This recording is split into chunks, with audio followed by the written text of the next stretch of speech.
Deməli, uşaqlar, bugün budaqlanan alqoritmdə qaldığımız yerdən davam edəcəyik. Deməli, 2, 4, 6 dənə tapşırığımız var budaqlanan alqoritmlə bağlı.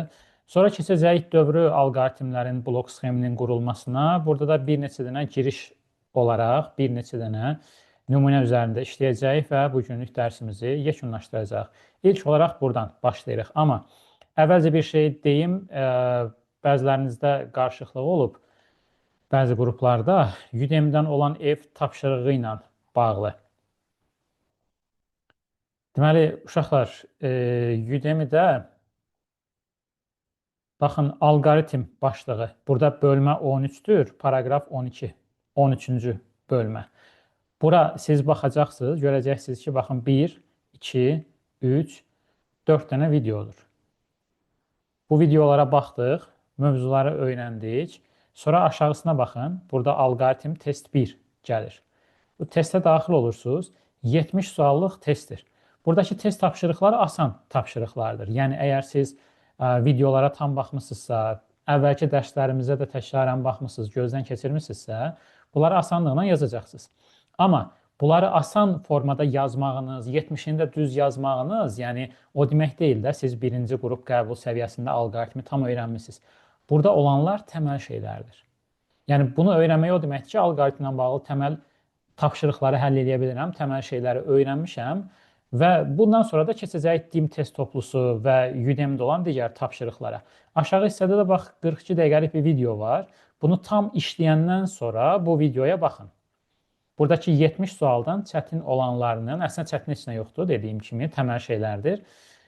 İzahları bu aşağıda gördüyünüz videoda var. Amma deməli, qarşılıqlıq nə ilə bağlıdır? Kimlərsə mənə yazmışdı ki, bəs o biri testlər və s. aşağıda testlər bölməsi də var. Siz bunu bitirdiniz. Baxın, mən onsuz da qruplara yazıram da. Gəldiniz aşağı, testləri həmişədən işləyirdiniz. 21-ci bölmədən işləyirdiniz, düzdür? Testlər bölməsi. Bura gəlib, buradan da yenə eyni formada aşağıya doğru geçsəz, burada alqoritm testlərini görəcəksiniz. Yəni, burada testlərimizin sayı biraz çoxdur. Mövzunun özünün altında var test. Mövzu önəmlidir. Ona görə testlərimiz çoxdur bu arada. Mövzunun özündə də var. Testlər bölməsində də yenə eyni formada var. Ad yazıb onu sizə göndərəcəm. İndi uşaqlar, flow alqoritmi işə salırıq və başlayırıq nümunələr üzərində işləməyə. Birinci növbədə sizə əvvəl göstərdiyim kimi pəncərələrin üzərinə gəlirəm və buradan dəyişənlər konsul pəncərəsini açıram. Buradan da miqyası biraz böyüdürəm və başlayırıq ilk bugün baxacağımız ilk tapşırıqdan. Tapşırığın mətnini kopyaladım. Gəlirəm, bura əlavə edirəm. Və əvvəlcə riyazi olaraq bu tapşırığı oxuyaq, başa düşməyə çalışaq. Sonra baxaq görək bunu necə eləyə bilərik. Siz praktik eləyəndə, yəqin əvvəl də demişəm, praktik eləyəndə birinci növbədə videonu saxlayın. Misal üçün, bura gəldiniz, çatdınız. Saxlayın videonu. Məsələnin şərtini oxuyun. Özünüz bir cəhd eləyin, yazın. Görsəniz ki, çətinlik var, onda məsələni davam elətdirərsiniz. Deyir ki, tərəfləri daxil edilmiş üçbucağın növünü çap edən blok sxem qurun. Girişdə ABC, yəni üçbucağın tərəfləri olacaq. Biz blok sxemə üçbucağın tərəflərini verəcəyik və çıxışda bunlardan üçündən biri bərabər tərəfli, bərabər yanlı və müxtəlif tərəfli şəklində. Bunu sadə formada görsənsin deyə bərabər tərəfli A bərabərdir B, o da bərabərdir C olaraq, riyazi olaraq yəqin ki, yaza bilərik. Və ya A bərabərdir B, B bərabərdir C şəklində də yaza bilərik. A B-yə, B də C-yə bərabərdirsə, C də A-ya bərabərdir deməkdir. Bu birincisi.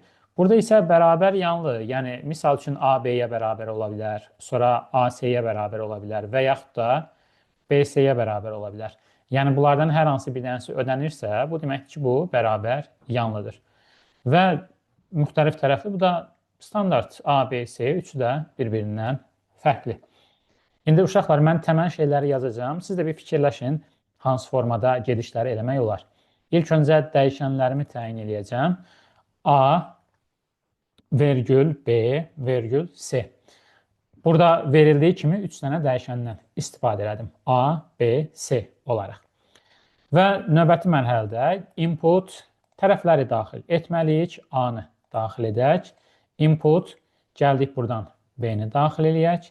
Və input, gəldik buradan C-ni daxil eləyək. İndi uşaqlar birincini riyazi olaraq fikirləşdim, təyin elədim. A bərabərdir B bərabər tərəfli. B bərabərdirsə, bir dənə fikirləşin görək bu A bərabərdir B.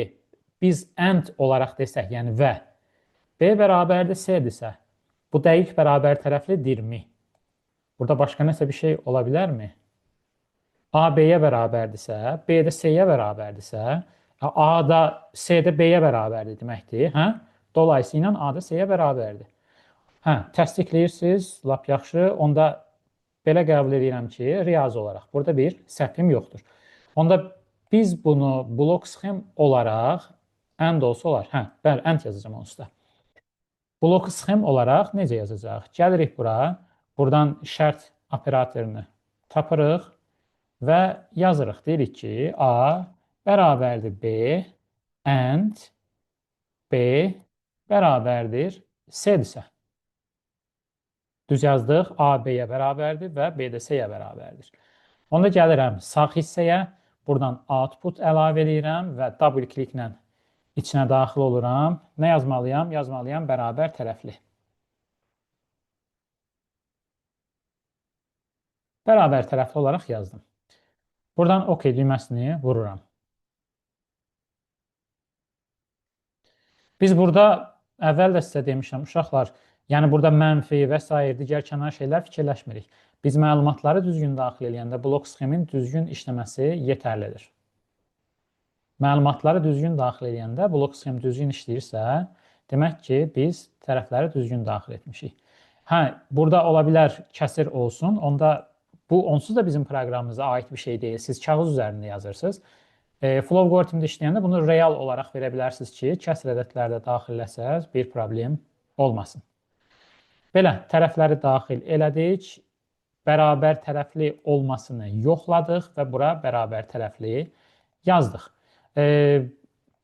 Özünüz işləyəndə belə deyin uşaqlar, gəlin bunu belə işə salın. Deyin ki, məsələn 5, A da 5-dir, B də 5-dir, C də 5-dir. Sadəcə olaraq bir yoxlayırsınız, görək ki, bura qədər elədiyimiz əməliyyat düzdürmü? Bərabər tərəfli. Demək, bu tərəfdən gəldi, cavabı verdi. Bu düzdür. İndi uşaqlar, keçdik növbəti mərhələyə. Növbəti mərhələdə nə etməyə çalışacağım? Bax, əgər buradan sola gedibsə, false deyibsə, A bərabərdir, B bərabərdir, C yazılışı riyazi olaraq da səhv yazılışdır. Onu riyaziyyatda yazırlar, bilmirəm niyə elə yazırlar. Amma riyazi olaraq da səhv yazılışdır. Çünki A bərabərdir, B bərabərdir, C burada yazsaq xəta verir. Həmçinin A-nın B-yə bərabər olması orada tam olaraq yadıma sala bilmirəm. A bərabərdir B, B də bərabər C. Burada xəta verir. Yəni, burada yaza bilmirik. Ona görə and ilə yazırıq. Hə, yenə şərt qoyuruq. Bu dəfə A bərabərdir B, or, hə, bəli. A bərabərdir B, or B bərabərdir C, or A bərabərdir C. Elə Uğurun yazdığını buradan kopyalayıram.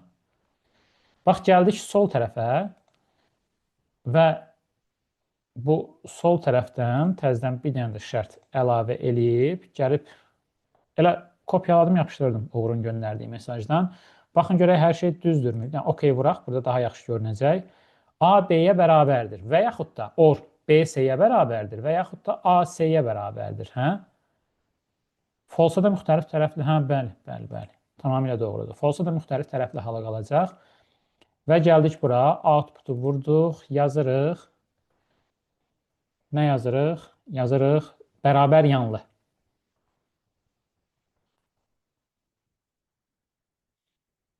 Və sol tərəfə gəldik.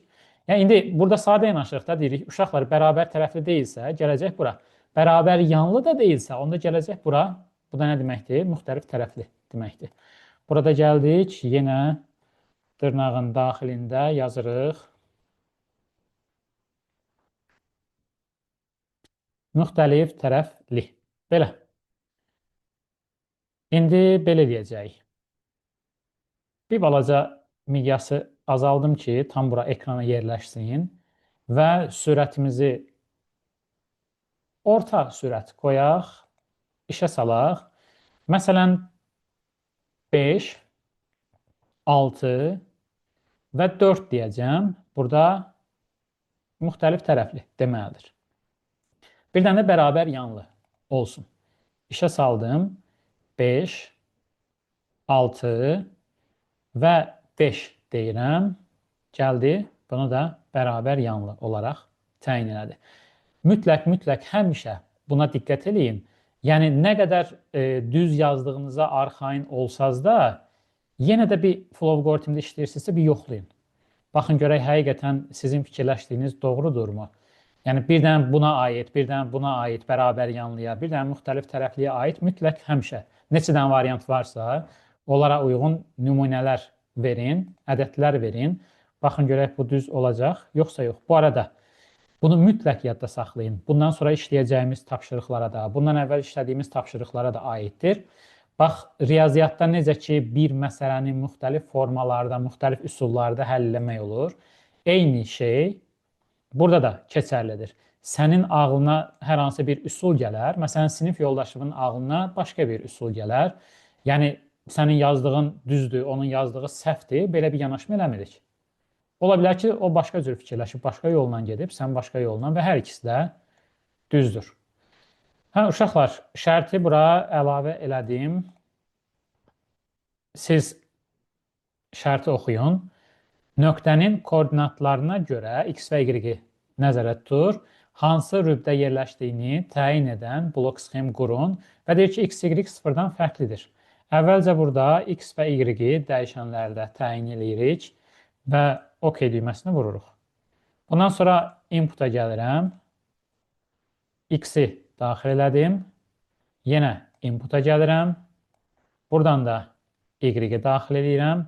Və uşaqlar, indi bunu bir riyazi olaraq analiz etməliyəm. Müsbət və mənfi, bəli, müsbət və mənfi olmasına görə təyin eləyəcəyik. Amma gəlin bunu bir çəkim, gözümüzün qabağında olsun ki, qarışıqlıq olmasın.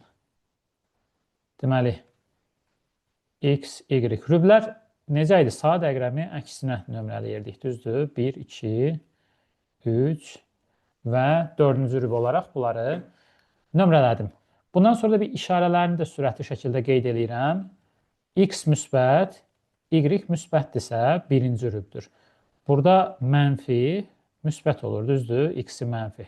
Burada mənfi və burada deməli, y mənfi, x-imiz müsbət, y-imiz də mənfidir. Bax, indi bunları artıq başlayacaq yazmağa. X və y koordinatları, məsələn, 0,4 kimi verilməz də elə. Yox, şərtdə yazıb axı, 0 olmaz, heç biri. Riyaziyyatda ümumiyyətlə onun bir qaydası var. Məsələn, 0,4 neçənci rübə düşür? Elə bir şey var. 0,4 isə y-in üstünə düşür. Rüb təyin olunmayıb. Yox, elə ona görə mötərizədə o yazılıb da. Ona görə mötərizədə o yazılıb. Ya, elə şeyləri nəzərə alırlar imtahanda düşsə belə. Ona görə ondan narahat olmayın. Uşaqlar, bax, bunu yazdınız. Bunu hardan istəsəz başlaya bilərsiniz. Amma səliqəli olsun deyə beləliyində birdən başlayın, geriyə doğru gedin. Yəni, ilk olaraq gəldik, bura şərti qoyuram. Birinci rübdə olması üçün x böyükdür. X böyükdür 0. Necə yazmalıyam? Ən yazmalıyam yenə və y böyükdür 0 deməliyəm. Hər ikisi müsbətdirsə, o zaman gəldim bura. Output. Elə yenə dırnağın daxilində yazacağım 1. Bu birinci rüb. Gəlirəm növbəti hissəyə. Yenə şərt. İndi ikinci rüblə davam eləyəcəm. İkinci rüb nə deyir? Deyir ki, x kiçikdir 0 and y böyükdür 0. Diqqətlə baxın, səhv olmasın uşaqlar. Bu zaman gəldim bura. Output. Yenə dırnağın daxilində yazıram ikinci rüb və OK. Neçə dənə şərt qoymalıyıq ki burada? Şərtlərin sayı nə olmalıdır? Birinci rüb, ikinci rüb, üçüncü rüb, heç biri deyilsə dördüncü rüb. Ən az 3 dənə şərt olmalıdır. Yəni 3 dənə şərt və yaxud da bizə yetərlidir deyə bilərik. Sonuncu şərtin false tərəfi dördüncü rüb olaraq verə bilərik. İndi gəlirik növbəti şərtimizə. Nə yoxlamalıyam bu dəfə? Üçüncü rübü. Hər ikisinin mənfi olduğu halı. Deyirəm ki, x kiçikdir 0 and y kiçikdir 0. Hər ikisi mənfidirsə, bu zaman bu yerləşir Üçüncü rübdə, yenə dırnağın daxilində yazdım 3.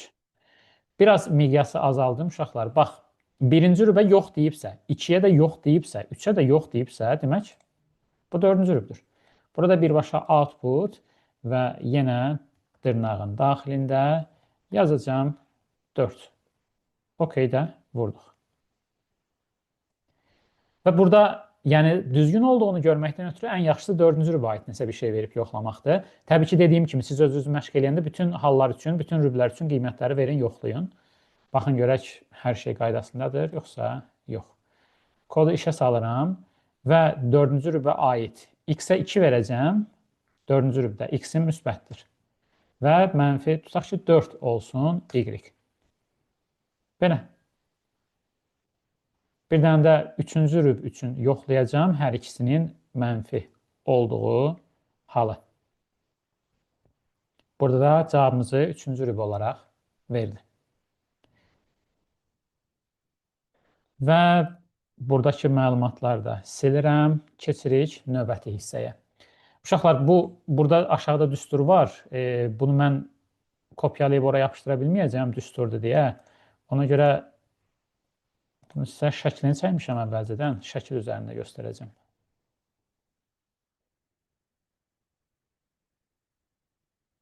Deməli,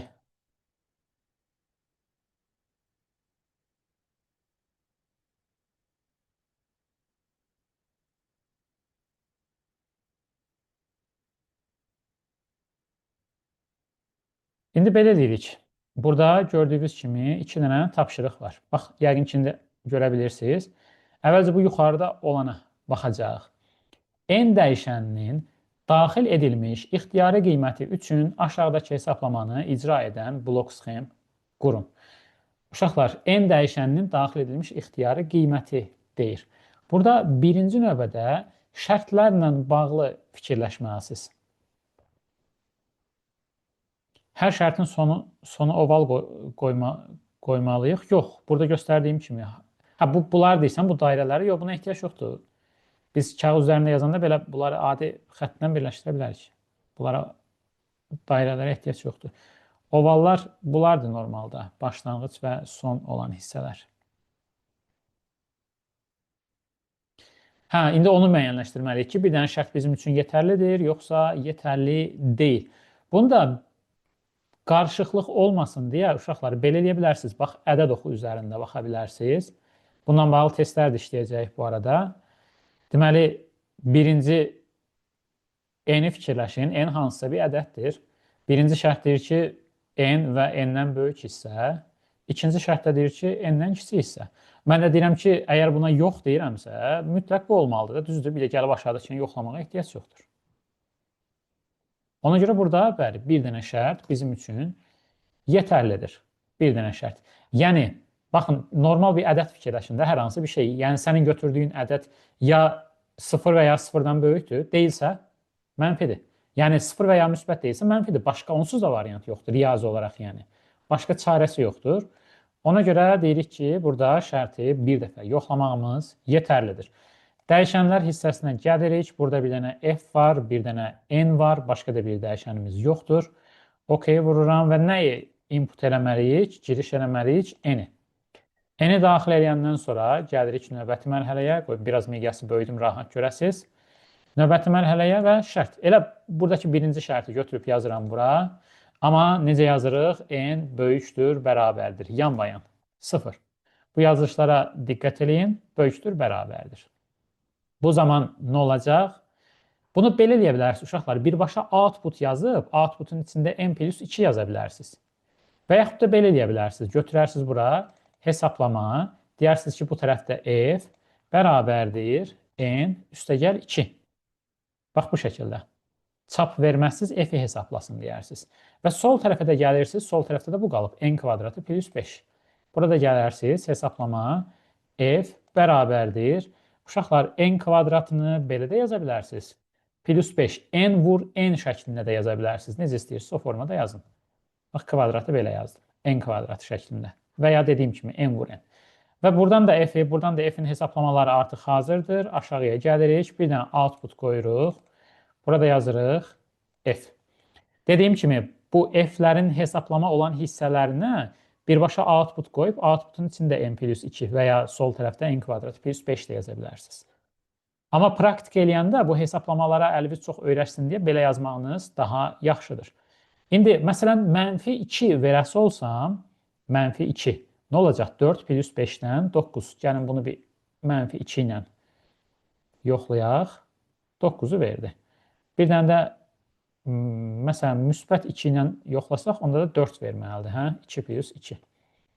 Bir dənə də müsbət 2 və cavabımız 4. Hə, uşaqlar, bu arada bu tiplərin izahı Udemy-dəki videoda var da, ümid edirəm ki, baxmısınız. Yəni, burada əvvəlcə sağ tərəfdəki şərtə baxırıq, sonra isə şərtin qarşısındakı əməliyyatı icra edirik. Hansı şərt ödənirsə, onun qarşısındakı əməliyyatı.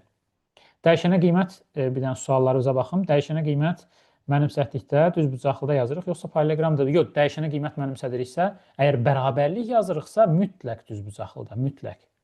Bərabərlik olan hər şey düzbucaqlıda olmalıdır. İstəyirsən ki, məsələn, yaz f bərabərdir 5.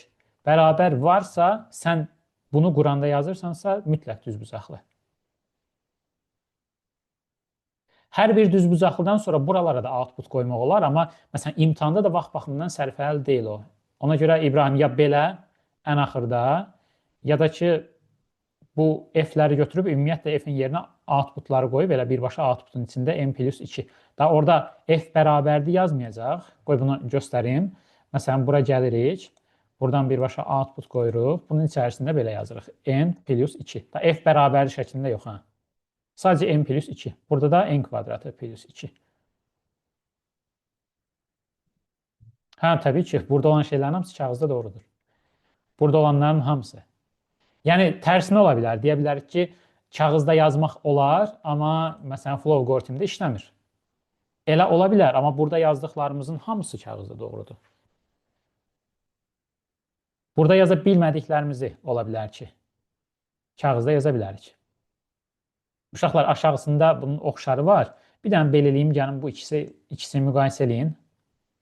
Bax, burada n böyük bərabər 0-dır yuxarıda. Burada kiçikdir 0-dır. İkisi bir-birini tamamlayır. Aşağıda n böyükdür 0, n kiçikdir 0-dır. Burada şərt 2 dəfə yoxlanılacaq. Bəli. Bəli. Niyə? Çünki n bərabərdir 0 halı nəzərə alınmayıb. 0 halı nəzərə alınmayıb. Əlavə bir qeyd kimi n bərabərdir 0 halını bura yazaq. N bərabərdir 0 halında hesablama yoxdur. Yəni, hesablama nəzərə tutulmayıb, ona görə yazılmayıb. Yəni, bunun məntiqi olaraq mahiyyəti bundan ibarətdir. Yaxşı, uşaqlar, indi başladıq. Yenə f və n buradadır. Gəlirəm, inputu əlavə edirəm, n-i daxil edirəm.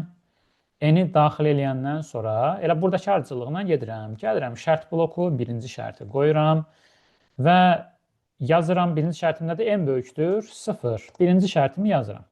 Birinci şərti yazdım. OK düyməsinə vurdum. Necə eləyək, uşaqlar? Bu dəfə çapı birbaşa yazacağım. Yox, Udemy-dəki videolar başqa, bunlar başqadır. Udemy-də mövzunun izahı var. Amma bunların mahiyyəti və s. Hə, onlar izah olunub. Deməli, uşaqlar, bax, gəldim bura, output. Outputun içərisində nə yazacağım? N plus 2 yazacağım. Belə. Birbaşa, bayaq hesablama qoymuşdum. Bu dəfə hesablama yazmadım.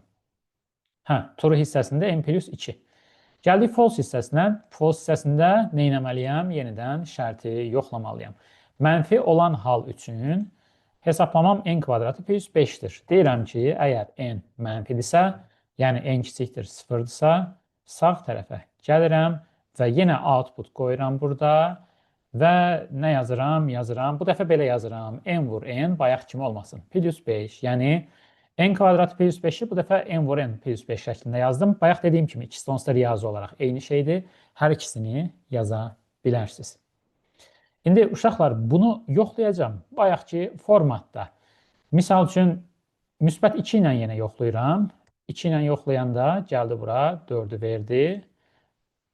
Birinci, mənfi 2 ilə yoxlayacağım yenə bayaq elədiyim kimi. Mənfi 2 ilə yoxladım və gəldi buradan 9-u verdi. Bunlar düzdür. Və indi yenidən işə salıram. Bu dəfə 0 ilə yoxlayıram. 0-la yoxlayıram və heç bir nəticə yoxdur uşaqlar. İndi burada çoxlarının diqqətdən qaçırdığı bir məsələ var. Mən 0 yazdım. Bu fırlandı, gəldi nəticə. Nəticə mənə vermədi. Əslində belə bir tapşırıq imtahanda düşübsə və siz tam buradakı kimi yazmısınızsa, uşaqlar, heç bir problem olmayacaq. Siz tam bal alacaqsınız. Amma bir dənə məsələ var. Kütləvilik xassəsi. Alqoritmin kütləvilik xassəsi deyir ki, alqoritmin sonunda bir nəticə alınmalıdır. Burada gördüyünüz kimi mən 0 verdim, heç bir cavab da vermədi. Niyə cavab vermədi? Çünki bizim orijinal testimizdə n-in 0 halı üçün hesablama nəzərdə tutulmayıb. Ona görə heç bir nəticə vermədi. Yəni, əslində elə demək olar ki, bu düzgündür. Təyin olunmayıb, bəli, n bərabər 0 halı üçün heç bir şey nəzərdə tutulmayıb. Amma mən yenə də bunun belə boş qalmasını istəmirəm. İstəyirəm ki, kütləvilik xassəsi tam ödənsin. Mən 0 yazanda da bu mənə nəsə göstərsin. Ona görə gəlirəm bura. Burada yenə output seçirəm və outputda belə bir şey yazacağam. Gəlirəm dırnağın daxilində. Nə yazaq? Hesablama nəzərdə tutulmayıb.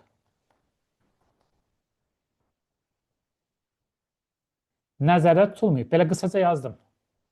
Və OK düyməsinə vurdum. İndi yenidən bunu işə salıram. Yenə 0-ı daxil edirəm və hesablama nəzərdə tutulmayıb yazdı.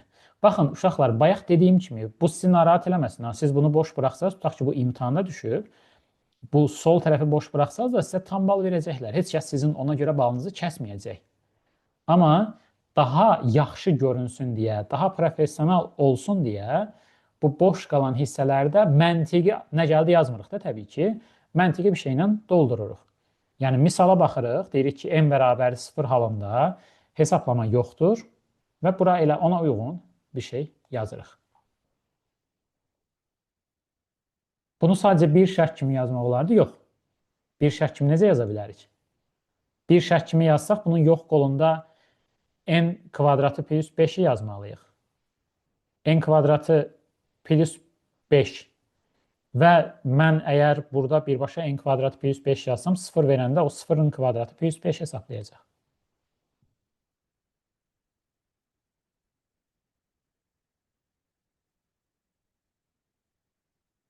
Alqoritmin sonunda mütləq bir nəticə alınmalıdır. Xassəyə nə demişdim ki, adını? Sonluq nəticəlik xassəsi. Alqoritm sonlu sayda adından ibarət olmalı və sonunda nəticə alınmalıdır.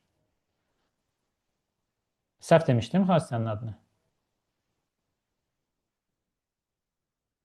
Ola bilər. Kütləvilik dedim. Kütləvilik demişəm, səhv demişəm. Sonluq nəticəlik xassəsidir. Kütləvilik xassəsi bir məsələ üçün yox, müəyyən qrup məsələlər üçün işləməlidir. Kütləvilikdə sadəcə belədir. Misal üçün, tutaq ki, 5-də yazsam işləsin, 10-da yazsam işləsin və s. Sonluq və ya nəticəlik xassəsidir, bəli.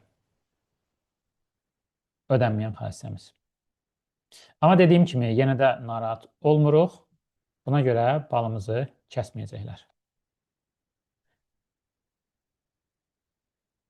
Uşaqlar, indi gəldik bunun üçlü variantına. Bunu belə eləyəcək. Bu yuxarıdakını sizlə bir yerdə köməkli işləyirik. Aşağıdakı da ev tapşırığı olacaq. Qısaca riyazi olaraq baxarıq sizlə. Amma onu da özünüz yazarsınız. Deməli, burada yenə n-dir və f-dir. Bu dəyişənləri saxladım. Inputda n-i saxladım. Və əvvəlcə belə bir şey edirik. Gəlirəm buradan ədəd oxu. Burada artıq 3 dənə ədədim var. Şərtlərin sayı 3, 4 çox olanda həmişə çalışın ki, ədəd oxu üzərində baxasınız ki, gözdən heç nə qaçmasın. N dəyişənin daxil edilmiş ixtiyari qiymətləri üçün deyir. Ədədlərə baxıram. Ədədlər 5 və 6-dır. Gəldim buradan, qeyd elədim 5-i. Sağ tərəfə gəldim, qeyd elədim 6-nı. Siz bu arada deyin neçə dənə şərt olacaq. Mən də yazıram, şərt neçə dəfə yoxlanmalıdır. Birinci şərtimə baxıram. Birinci şərtim 3-də yazanlar var, 2-də yazanlar var. İndi baxarıq. Birinci şərtim n böyük bərabərdir 6-dır. Yəni 6-nın özünü və 6-dan böyük hissələri götürür. İkinci şərtimə baxıram. İkinci şərtim bax ədəd oxunun bu hissəsini götürür. 5-dən kiçik olan hissəni götürür. Üçüncü şərtimə baxıram. Üçüncü şərtim 5-in özünü götürür. Burada şərtlərin nəzərə almadığı bir dənə hissə var. Bir dənə hissə. Harada ora? 5, 6 aralığı. 5, 6 aralığında onsuz da müəyyən ədədlər var. Sonsuz sayda ədəd var hətta. Deyir ki, n dəyişəninin daxil edilmiş ixtiyari qiymətləri. Misal üçün, mən burada n-ə 5,5 də verə bilərəm. 5,5. Yəni, şərtlər bütün mümkün halları nəzərdə tutmayıb. Yəni, sən birinci ödəmir, ikinci ödəmir, onda mütləq üçüncüdür deyə bilməzsən. Bax, 5,5 versəm, biraz yaxşı yazılmadı, 5,5 versəm, birinci ödəmir. İkinci ödəmir. 5,5 6-dan böyük bərabərdir. Yox, 5-dən kiçikdir. Yox. Üçüncüyə də bərabər deyil. Demək ki, bu hissədə yenə hesablama nəzərdə tutulmayıb. Hesablama nəzərdə tutulmayıb. Yəni, şərtlərin üçünü də yoxlamalıyıq. Aşağıdakına baxın. Eyni şeydir. Burada isə tam qiymətlər deyir. Tam qiymətlər dediyinə görə deyəcəksiniz ki, yaddan çıxan hissə 5-6 aralığıdır. Da orada 5,5 deyə bilmirəm axı. Artıq olacaq 2 dəfə aşağıdakında. Və 5-6 aralığında onsuz da tam ədəd yoxdur. Ona görə aşağıdakında 2 dənə şərt sizin üçün yetərlidir. Amma yuxarıda olanda 3 dənə şərtin üçünü də yoxlamalısınız. Başlayırıq uşaqlar. Səliqə ilə, oradakı ardıcıllıqla gedirik. Birinci şərtimiz. Birinci şərtimiz n böyük bərabərdir 6. N böyükdür, şrifti dəyişim, böyükdür, bərabərdir 6. Bu şərti yazdım və birbaşa burada output qoyuram, çap. Yazıram 2 vurulsun n plus 1 yazdım. Şərtin ödəndiyi halda 2n plus 1 hesablanmalıdır. Gəlirəm digər tərəfə. Yenə burada if-i gətirirəm. N kiçikdir 5 şərtidir bu şərtimiz. N kiçikdir 5'i yazdım. Okey, bunun hesaplaması n kvadratı plus 5'dir. Output'a gəldim. Yazdım n kvadratı plus 5. Və qaldı üçüncü şərtimiz. Gəldik bura, üçüncü şərtə. Və n bərabərdir 5'dirsə dedik. Bu zamanda 3n plus 1'i hesablamalıdır. Output 3 vurulsun n plus 1'i yazdıq. Yenə sol tərəfi hələ ki boş buraxıram. Və siz özünüz yazanda burada yazarsınız. Hesablama nəzərdə tutulmayıb. Bayaq yazdığımız kimi bir şey. İndi birinci növbədə belə eləyəcəm. 5 olan vəziyyət. Məsələn, n-ə 5 versək, nə olmalıdır? 15 plus 1-dən 16 almalıdır. İşə salıram. 5'i yazıram. Və 16. Düzgün qiyməti bizə verdi. Və yaxud da 5-dən kiçik hal. Məsələn, 2 verəsi olsaq, yenə burada 9 verməlidir bizə. İşə salıram, 2'ni yazıram və 9 qiymətini verir. Və 5/5 üçün yoxlayacağım. Burada kəsr ədədlərinin işləyəndə real olmasına diqqət edin. Uşaqlar, flow algoritmdə düzgün işləsin deyə. İşə saldım, 5/5 verdim, enteri vurdum və baxın, bu hissəyə gəldi deyə heç bir nəticə yoxdur. Bayaq dediyim kimi, siz özünüz yazanda bura əlavə edin. Mən indi vaxt getməsini deyə eləmirəm. Hesablama nəzərdə tutulmayıb. Bunun kimi bir şey. Və indi uşaqlar gəldik buna. Aşağıda olana. Burada apardığım qeydləri silirəm və tam qiymət deyir. Qalan hər şey eynidir. Yəni siz burada nə edəcəksiniz? Bax, n kiçikdir 5'in elə false qoluna birbaşa, yəni buna ehtiyacımız qalmayacaq. Bunun false qoluna birbaşa 3n plus 1 yazacaqsınız və salam. Çünki bayaq kimi artıq burada tam qiymət dediyinə görə 5/5, 5/7 belə ədədlər onsuz da nəzərdə tutulmayıb. Axırıncı 4 dənə tapşırığımız. Bax, bunlar çox önəmlidir. Bunları başa düşün. Hətta başa düşmək üçün səhv yazın. Yəni səhv yazın, ədədləri verin, yoxlayın. Görün ki, həqiqətən belə yazanda səhvdir, işləmir. Tam olaraq beyninizdə otursun. Elə olsa öyrənmə mərhələsi də daha rahat olacaq.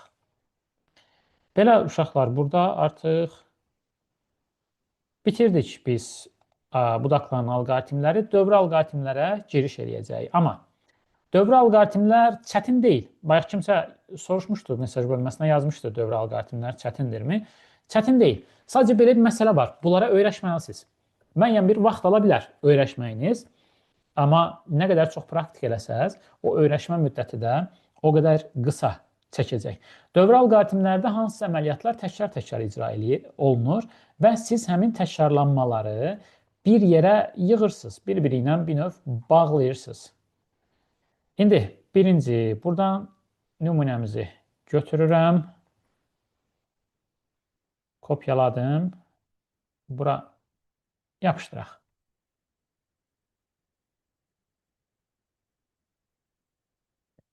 N natural ədədi daxil edildikdə bir N parçasında olan bütün natural ədədləri çap edən blok sxem qurun. Yəni, misal üçün 5 yazası olsaq, girişdə 5 yazası olsaq, bizə nə verəcək? 1, 2, 3, 4, 5. Belə bir şey olmalıdır. İndi, uşaqlar, burada diqqət edin. Gəlin, bunu tam olaraq aşağıdan da yazım. Hələ onsuz da təzə başlayırıq. Tutaq ki, N bərabərdir 5 daxil elədik. Girişimiz budur. Bu zaman çıxış bu olmalıdır. 1, 2, 3, 4, 5 şəklində. Yəni, eləmək istədiyimiz şey budur. N-in yerinə təbii ki, başqa ədədlərdə verə bilərik. Başlayırıq. Birdən başlamalıyıq. Bir dənə buna diqqət eləməlisiniz. Əvvəlcə dəyişənlərimi təyin edəcəm. Uşaqlar, burada belə bir üsuldan istifadə edirik. Baxın, biz başlayanda həmişə birdən başlamalıyıq da, düzdür? Bir dənə i dəyişəni təsəvvür edin və i bərabərdir 1 olsun. Siz bu 1-i çap elətdirin. 1-i çap elətdirəndən sonra 2-ni, 3-ü, 4-ü, 5-i və s. almaq lazımdır axı. Ondan ötürü də i bərabərdir i plus 1 deyə bilərsiniz. i bərabərdir i plus 1. İndi baxın, mən artıq 2 dənə dəyişən adı dedim. N onsuz da şərtdə var idi və i-ni də özümüz nəzərə tuturuq. Gəldik bura. N vergül i. Təbii ki, bunlar integerdir, natural ədədlərdir, tam ədədlərdir. Və inputda biz daxil eləyəcəyik N dəyişənini. İndi uşaqlar, bundan sonra gəlirik növbəti mərhələyə. Düzbucaqlı. Bunu artıq dəfələrlə istifadə etmişik, hesablama. Bunun içərisinə keçirik, yazırıq. I bərabərdir 1. Niyə i bərabərdir 1 yazdım? Burada 1-dən başlayıb, məsələn 5 yazmışıqsa, 5 də daxil olmaqla getməlidir. Və bundan sonra isə keçirik növbəti mərhələyə, dövrümüzü qururuq. Baxın, uşaqlar, sağ tərəfdə dövrdən ötürü while, for, do, belə 3 dənə dövrümüz var. Biz bunu işlədirik. Orta məktəb kitabına uyğun olan dövrümüz budur, while. Python'da da eyni məntiqlə işləyir while dövrü. Bunun üstünə vurursunuz. Bu arada testlərdə dövrü quranda burada romb görəcəksiniz. Onlar səhvdir.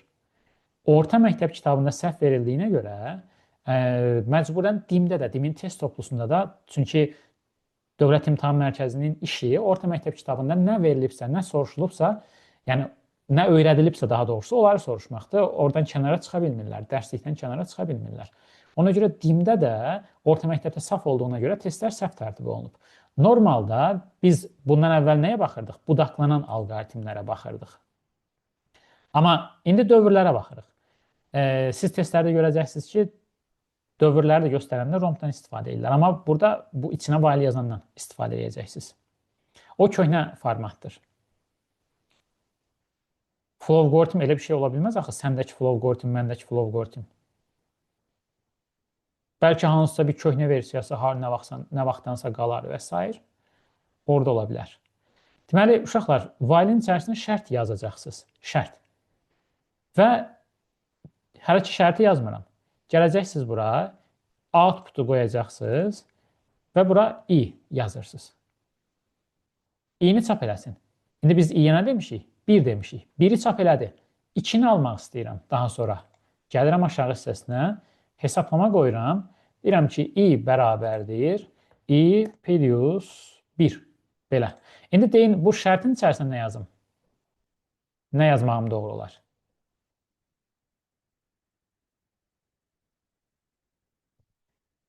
Elə bir şey i kiçikdir n. I kiçik bərabərdir n. I bərabərdir n. Baxın, şərt doğru olanda düşəcək dövrə. Müxtəlif şeylər yazmışsınız. Yaxşı, gəlin birini yoxlayaq. I kiçikdir n. Bu düzgün deyil. Kiçik bərabərdir olmalıdır. Bəli, amma bunu yoxlayaq. Bayaq dedim sizə, normalda səhv yazın, görün nəticəni. Yəni, o formada daha yaxşı yadınızda qalacaq. I kiçikdir n yazdım.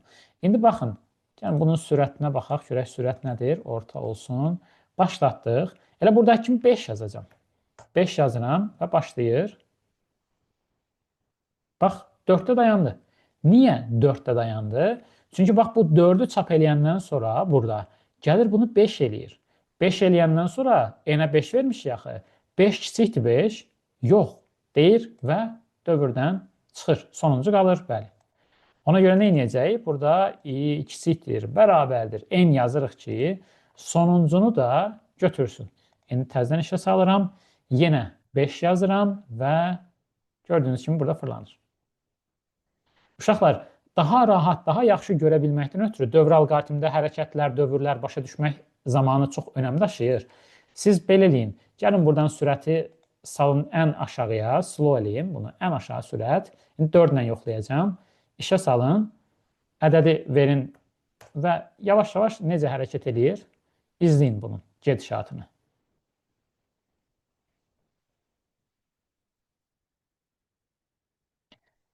Həmişə doğru bir ifadə valinin içərisində yazsaq, Səid, bəli, sonsuz dövr eləyəcək. Amma məsələ nədir? Əgər mən blok sxemi quranda o formada bir şey yazmışamsa, bu səhv sayılır. Yəni, sonsuz dövr, onsuz da yəni, nəticə verməyəcək.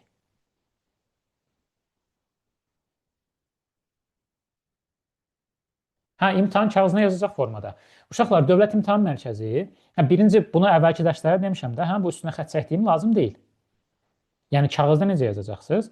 Kağızda elə bunun özünü də qoyub qursaz, heç bir problem yoxdur. Tam bal verəcəklər sizə. Yəni, kitabda səhv yazılıb deyə, sənin düz yazdığın hər hansı bir şeylə səhv tuta bilməzlər. Amma sırf deyirsənsə ki, mən orta məktəb kitabında necədir elə yazım, bir dənə burada bunu belə dəyişdirirsən, vəssalam. Bir də uşaqlar, true false da yaza bilərsiniz. Bura hə, bura yox da yaza bilərsiniz. Yəni, dövrü necə istəyirsiniz qurun, orası önəmli deyil. Yəni, o artıq sizin özünüzdən asılı olan bir şeydir. Yəni, mən imtahan versəm, bir dənə bu üstündən xətt çəkdiyim bloku çıxardaram, yerdə qalanları bu formada yazaram. Yəni, çünki düzgün olanı budur. Düzgün olanı budur. Və ona görə sizdən bal kəsməyəcəklər. Poliqramda həm təbii ki, yazmalıyıq. Yəni, bu sadə bir şeydir də, uşaqlar. Riyaziyyatda belə bir şey var, verilir, həlli, necə başlayırdı? Verilir, tapmalı həlli idi, ya necə idisə. Yəni, bax, ona uyğundur. Yəni, sən, bu verilir hissəsidir. Sən buna eni verməlisən ki, o enin üzərində işləyib nəsələsin. Yox, bunların içində nəsə yazmağa ehtiyac yoxdur. Output və input sözlərini də yazmağa ehtiyac yoxdur. Mən olsam, vaxtım qalsa yazaram input, outputu. Çünki normalda hər ikisi bir-birinə oxşuyur axı. Ona görə input və output sözlərinin yazılması məntiq olaraq daha düzgündür. Amma ona görə yazmasanız da input, output sözlərini sizdən bal kəsməyəcəklər. Yəni, bal baxımından narahat olmayın. Amma deyirsinizsə ki, daha yaxşı görünsün, o başqa. Mən olsam, output, inputu yazaram. Da bu başlanğıc sona ehtiyac yoxdur da. Onlar onsuz da ən təpədə gəlirsə nədir? Başlanğıc da axıra yazdığında sondur. Yəni, bunların içini doldurub vaxt itirməyinə dəyməz. Amma vaxt baxımından problemi yoxdursa, bu input və outputu yazsaq daha yaxşı görsənər. Professional görsənər. Belə. Uşaqlar, dediyim kimi, siz bunun kiçikdir bərabərdir, fərqli formalarını yazın özünüz praktik eləyəndə, tam olaraq səhv eləyin, yəni qısacası. Səhv eləyin, baxın, görün ki, nəticə səhv çıxdı. Niyə səhv çıxdı? Axtar səhvi tap, düzəlt bu şəkildə. Və ya misal üçün, tutaq ki, başqa bir şey eləmək istəyirsən, deyir ki, məsələn, 2-dən başla, 10-a qədər cüt-cüt say.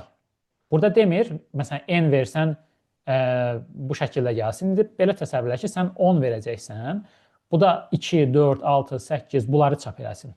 Onda deyin mənə, məsələn, i bərabərdir 1-in yerinə nə yazmalıyam? i bərabərdir 2. Buradan ilə başladıq. Bunu düzəldirəm. i bərabərdir 2. Başqa dəyişdiyim nədir?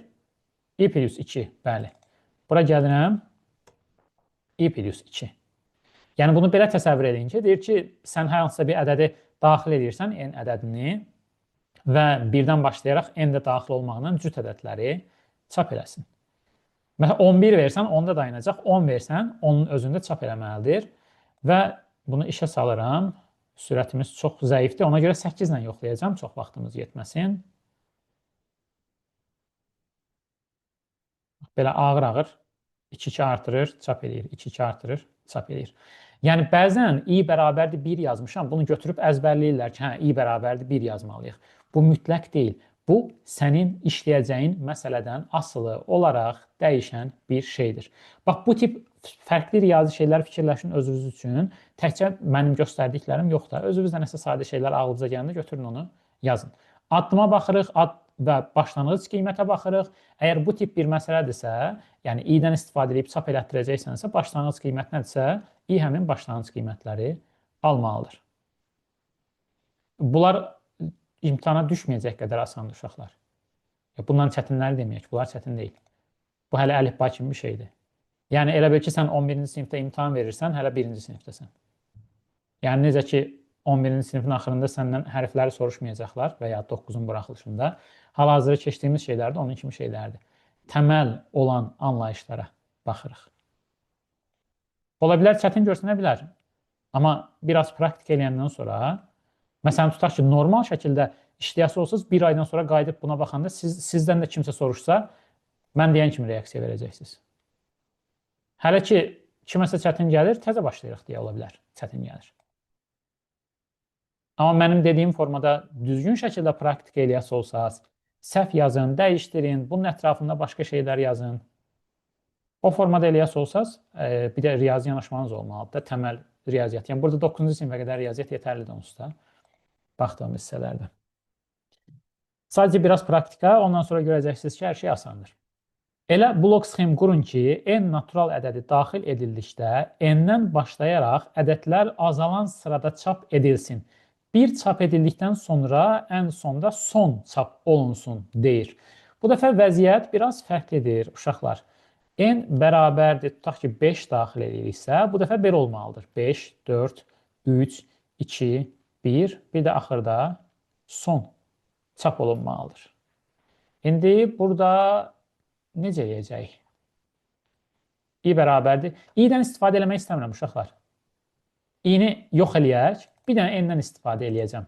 Baxın, görək, təkcə n-dən istifadə eləməklə necə yaza bilərəm bunu? n-1-lə, bəli. N-i bir-bir azaldıb çap eləyə bilərik. Başladıq, inputu verdim bura.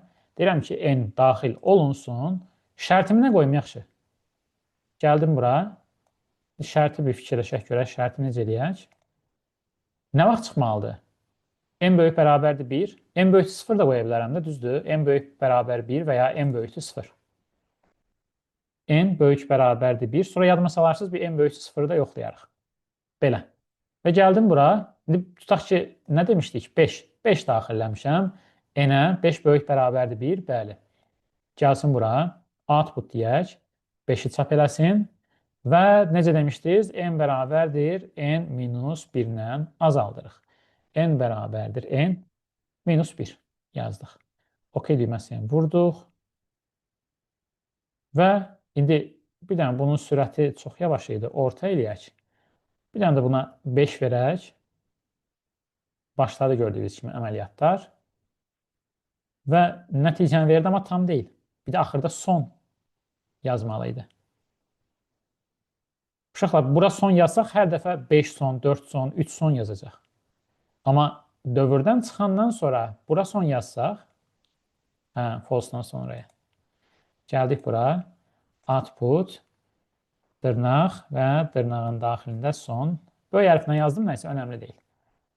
Və bir dənə də işə saldıq. 4 yazacağım bu dəfə, daha tez yekunlaşdırsın deyə. Və hazır. 4, 3, 2, 1, 0. Baxın, uşaqlar, indi gəlirəm bura təzədən. Bayaqlarını demişdim ya, o birisini də yoxlayarıq. Bu dəfə n böyükdür 0 yazıram. Bax siz bunları eləyin, dəyişdirin. Baxın, hə belə də işləyir, belə də işləyir. Ağlıma 2-dən 3 dənə yol gəldi, hamısını yoxla. Həm praktika olsun, həm də mahiyyətini daha yaxşı başa düş. Və təzədən başlatdım. 4-ü verirəm. Başlayır saymağa. 4, 3, 2, 1 və son. Belə. Bu da alternativ bir üsulumuz. Bunu yenə məsələn özünüz məşq eləməkdən ötürü belə eləyin. Tutaq ki, hansısa bir ədəddən başlasın, təkləri çap eləsin, cütləri çap eləsin. Tutaq ki, cüt ədəd daxil eləyəndə tərsinə cütləri çap eləsin. 10 daxil eləyəndə 10, 8, 6 belə tərsdən geçsin. En fərqli bir də yazmaq olar, bəli. En fərqli bir yazsaq, 1 olanda 1-i çap eləməyəcək axı. Fərqli 0 yaza bilərik. En fərqlidir 0. Hə, nida bərabər Python'da işləyir, burada yox. Burada normalda bəzən proqramlaşdırma dillərində olan yazılışlar işləyir. Bunu burada yoxlamamışam. Bəzən Python-a aid nə isə yazsan, görsən işləyir.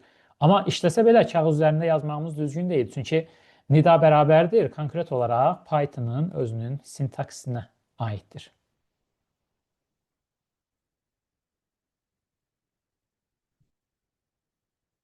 Uşaqlar, növbəti nümunəni bura əlavə edirəm.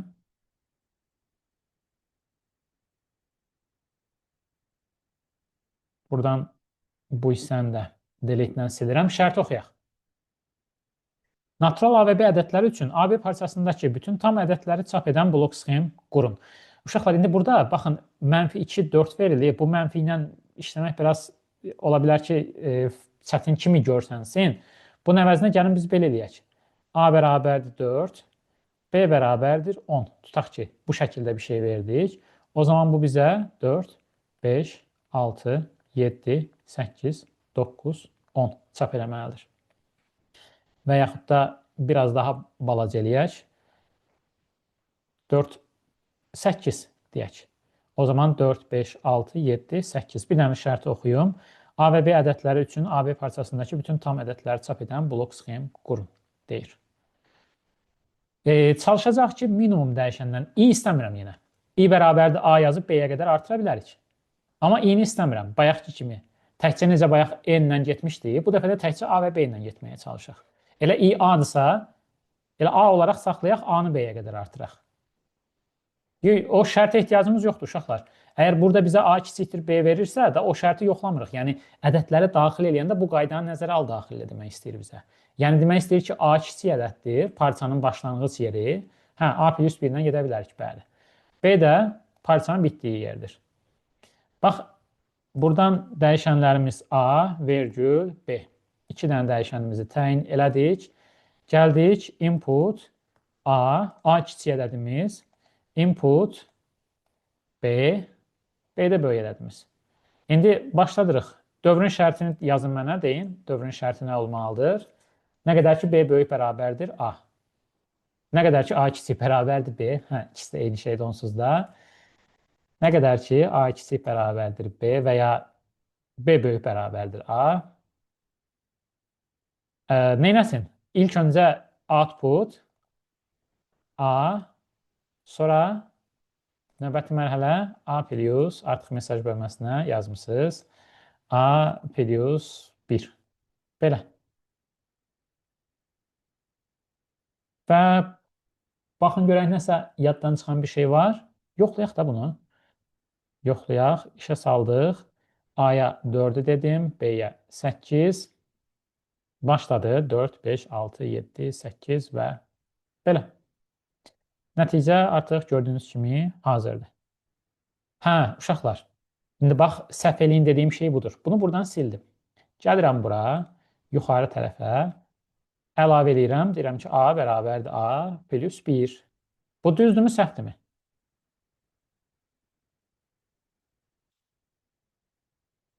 İlk A olmaz. A plus 1 olmaz yəni. A-nın ilkin dəyəri itir. Hə, bəli. Bax, dediyim şey budur. İndi təzədən gəlin yoxlayaq bunu. Təzədən yenə 4 və 8 verirəm.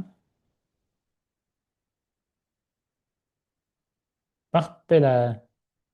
Niyə belə oldu? Çünki mən A-ya 4 verdim. Bu gəldi 4-ü, A-nı 5 edib, sonra 5-dən başladı çap eləməyə. Bax, demək ki, blok sxemlərin ardıcıllığı, daha doğrusu blok sxem quranda bu fiqurların ardıcıllığı da bizim üçün önəm daşıyır. Bir balaca belə yoxlasaz, üstündə fikirləşsəz, asan bir formada bunları da aydınlaşdıra, müəyyənləşdirə, başa düşə biləcəksiniz. Belə bunu da həll elədik və keçirik növbəti tapşırığımıza. Uşaqlar, bir dənə buradan yenə boşluq qoyacağım.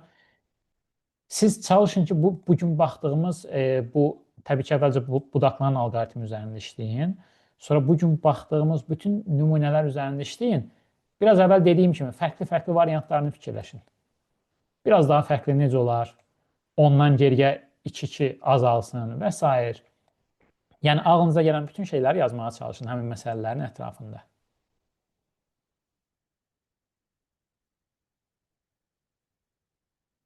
Deməli, şərti bir oxuyaq. Natural A və B ədədləri üçün AB parçasındakı bütün tam ədədlərin cəmini çap edən. Hə, uşaqlar.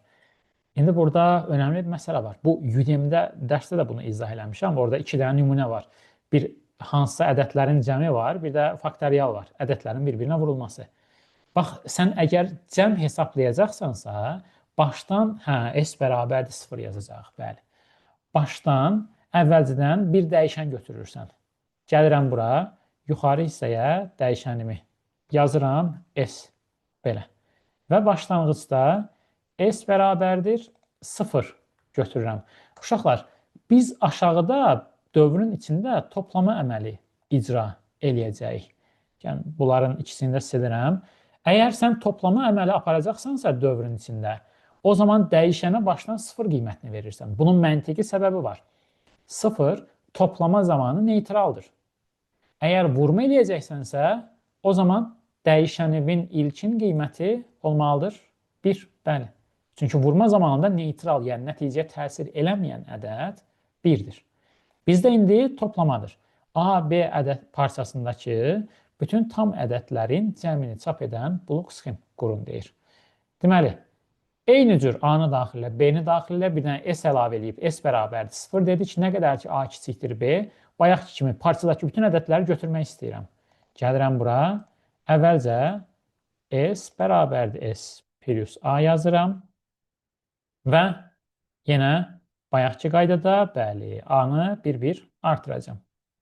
Burada da A bərabərdir A plus 1 yazdım. Və dövrdən çıxandan sonra bura bir dənə output qoyuram və S-i çap eləsin deyirəm. İndi gəlin bir özümüz bir aralıq, balaca bir aralıq götürək uşaqlar. Misal üçün A üçün olsun 3, nə olsun? 8 olsun. 3, 8. O zaman 3, üstəgəl 4, üstəgəl 5, üstəgəl 6, üstəgəl 7, üstəgəl çox da balaca olmadı, nəysə. 8 bunu hesaplamalıdır. Buradan bir dənə 10 aldıq, buradan 20 aldıq. Bu 5-i də gəl onun üstündən 25. 8 də gəl, nədir 33-dür? 33. İndi bu vəziyyət üçün sürəti də biraz artırıram və işə salıram kodu. İlk olaraq A-nın qiymətini 3 olaraq daxil edirəm, B-nin qiymətini 8 olaraq verirəm və başlayır hesablamağa, cavabı bizə 33 olaraq verir. Yenə burada da A plus 1-i yuxarıya yazsaydıq, 3-ü misal üçün burada itirərdi və cavab 33 əvəzinə 30 olardı. Bax, bu kimi misallara həmişə diqqət edin. Ardıcıllıq burada önəm daşıyır. Çox önəm daşıyır. Bax, misal üçün evdə bunu fikirləşin. Bu sizə verə bilər. AB parçası demir indi. Elə videonu burada saxlayıb bunun üzərində fikirləşərsiniz. Tutaq ki, belə deyir. Nə deyirsiniz buna? Yarım interval deyirsiniz, nə riyaziyyatda? AB burada olan natural ədədlərin cəmi. Və ya belə olsun. AB heç biri daxil olmasın. İnterval bu şəkildə. Bax, bu 2 dənə variantı da bunun üzərində özünüz düzəldərsiniz. Şərti bərabəri silirik. Əgər bunu eləyiriksə, bunu nəzərdə tutursan, uğur. Əgər bunu eləyiriksə, buradan deyirsən bərabəri götürək. Məsələn, 8-i götürməsin. Olar. Yaxşı, bəs bunu eləyiriksə,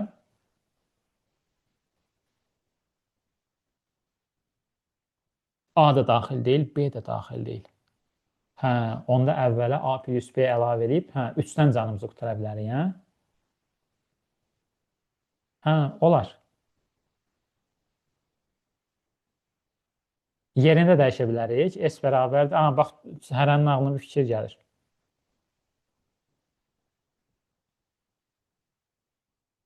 A-nı verəndən sonra burada bir dənə düzbucaqlı qoyduq. A bərabərdir A plus 1 dedik. Yəni ki,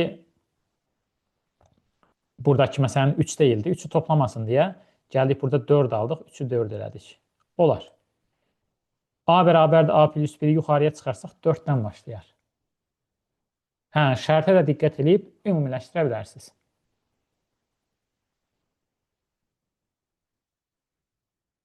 Yaxşı, uşaqlar, onda bax, bu dediyimin ikisini də yoxlayın. Deməli, əgər belə olsa, elə 3-8 parçası ilə yoxlayarsınız bunları yazıb. Əgər bu şəkildə olsa, birinci belə demişdik də, düzdür? A, B. Bu şəkildə olanda 3-8-dən nə olacaq? 25 olacaq, düzdür? Bir dənə 8-i gəlməyəcək. Bir dənə 8-i gəlməyəcək. Bir də belə olsa, A, B. Onda 8-i və 3-ü gəlməyəcək. Onda nə olur? 23 olur. 22 olur. 8, 3.